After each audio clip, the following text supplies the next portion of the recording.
Sugar factory పరిస్థితి చాలా అధ్వానంగా ఉంది. క్రషింగ్ సక్రమంగా లేదని చెప్పేసి, రైతు చెరుకు పండించిన పంటకి మద్దతు ధర ఇవ్వట్లేదని చెప్పేసి ఈరోజు దేవరాపల్లి మండలంలోని కొత్తపేంటలోని రొంగల వెంకట్రావు సన్నాఫ్ దేవుడు అనేటువంటి వ్యక్తి దాదాపు 80 సెంట్లు సంబంధించినటువంటి చెరుకు తోటకి నిప్పంటించుకోవడం జరిగింది. అంటే రైతు పండించి ఆరుగాలం కష్టపడినటువంటి చెరుకు తోటకి ఈరోజు నిప్పంటించుకున్నాడు అని అంటే, చెరుకు పంట అనేటువంటిది ఏ పంట అయినా రైతుకి కన్నతల్లి లాంటిది. ఈరోజు బ్రతికుండగానే కన్నతల్లికి నిప్పంటించుకునేటువంటి స్థితికి ఈ ప్రభుత్వం తీసుకొచ్చింది అనేటువంటిది స్పష్టంగా అర్థమవుతా ఉంది. షుగర్ ఫ్యాక్టరీ ఈరోజు 23,000 మంది రైతులు షేర్లు ఉన్నాయి. అదేవిధంగా 1000 మంది వరకు కార్మికులు పనిచేస్తున్నారు. వందలాది మంది అందులో ఉద్యోగులు ఉన్నారు. వీళ్ళందరికీ ఈరోజు షుగర్ ఫ్యాక్టరీ సక్రమంగా తిరగకపోవడం వల్ల వాళ్ళ యొక్క పరిస్థితి పూర్తిగా అగమ్య గోచరంగా ఈరోజు కనిపిస్తూ ఉంది.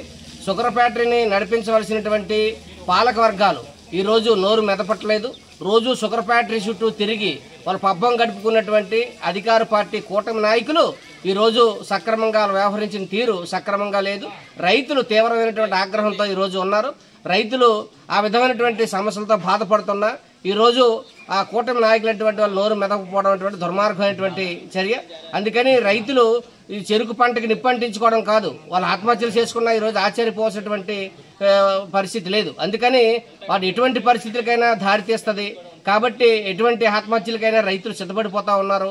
అందుకని రైతులు అటువంటి పరిస్థితులు రాకుండా, పంట నాశనం చేసుకోకుండా ఈ ప్రభుత్వం వెంటనే స్పందించాలి.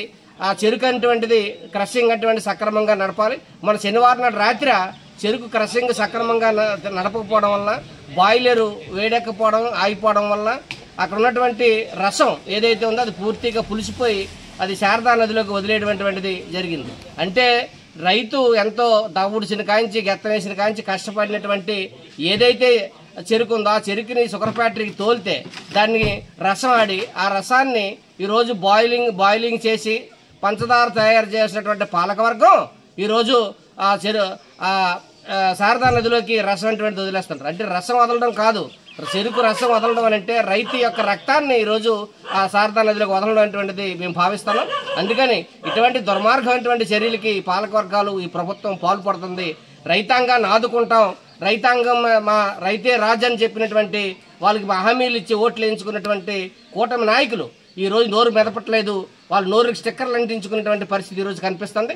అందుకని వెంటనే గోవాడ షుగర్ ఫ్యాక్టరీ కావాల్సినటువంటి తక్షణ సాయి 35 కోట్లు, ఆధునీకరణకు 350 కోట్లు కేటాయించి రైతాంగాన్ని ఆదుకోవాలని, షుగర్ ఫ్యాక్టరీని సక్రమైన పద్ధతిలో నడిపించాలని చెప్పేసి ఆ రైతు ఎవరైతే ఉన్నారో ఆ రైతు నిప్పంటించుకున్నటువంటి రైతు చెరుకు ఉన్నారో ఆ రైతుకి వెంటనే నష్టపరిహారం ఇచ్చి రైతాంగాన్ని ఆదుకోవాలని చెప్పేసి మేము సిపిఎం పార్టీగా ఈ ప్రభుత్వాన్ని అధికారులు డిమాండ్ చేస్తా ఉన్నాం.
ఈ తీసి ఇది చాలా సరిపోయింది.